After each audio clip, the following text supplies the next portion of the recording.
ये सिर्फ जिम्मेवारी की बात है। जो पैसा होता है वो पैसा किसका है, चाहे वो सेंटर में हो स्टेट में हो, पैसा तो सारा टैक्स का पैसा है, वैट का पैसा है, जीएसटी का पैसा है, लोगों का पैसा है। वही सेंटर स्कीम्स में पैसा होता है, वही स्टेट के पास पैसा होता है हिस्सा, तो वो लोगों के लिए वो पैसा है, तो उसे एक अच्छी तरह लगना चाहिए कि नहीं।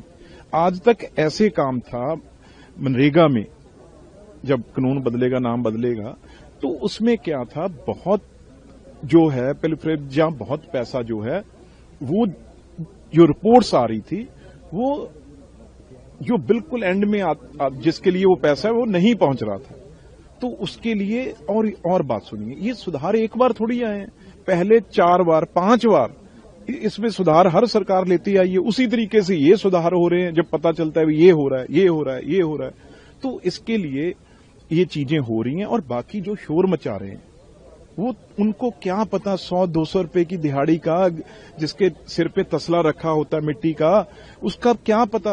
वो तो राजकुमार 500 करोड़ 1000 करोड़ चीफ मिनिस्टर पहले ही बिकते हैं, और अब वो यहां चल रही है बात मजदूर की 100-200 रुपए की, और वो कहां बैठे हैं 5 करोड़ के मोटरसाइकिल पे, 10 करोड़ की गाड़ी में, बीएमडब्ल्यू में।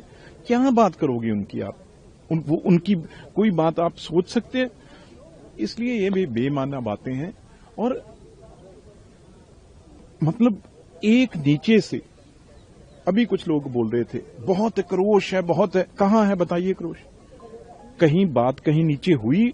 वो सिर्फ पैसा जो कई स्टेट गवर्नमेंट्स की भी ये थी, किसी की भी हो, वहां पे अब सबसे ज्यादा स्टेट्स किसकी हैं, कौन राज कर रहा है? अभी तो बीजेपी कर रही है ना, तो इसलिए ये एक आधी स्टेट में है, तो इनको चिंता क्या पता है।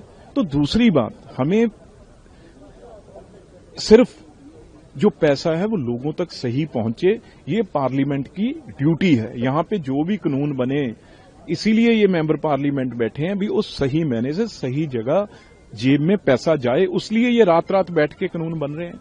सर लेकिन जो विपक्ष है उसका कहना है, जैसे कि मैं सो रहा हूँ तो पिताजी को जगाना है मुझे, तो वो डायरेक्ट उठाने के बजाय, और हिंसा की परंपरा मेरे यहाँ नहीं थी सौभाग्य से, तो वो क्या करते थे कि उस कमरे में आ जाएंगे या बाहर से गुजरेंगे और चौपाई बोलेंगे, प्रात काल उठ गए रघुनाथा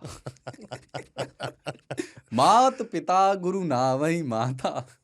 कभी कभी मैं गुस्से में उठ करके अरे पापा, चरण स्पर्श किया और सो गया। मैंने कहा अब मत उठाना।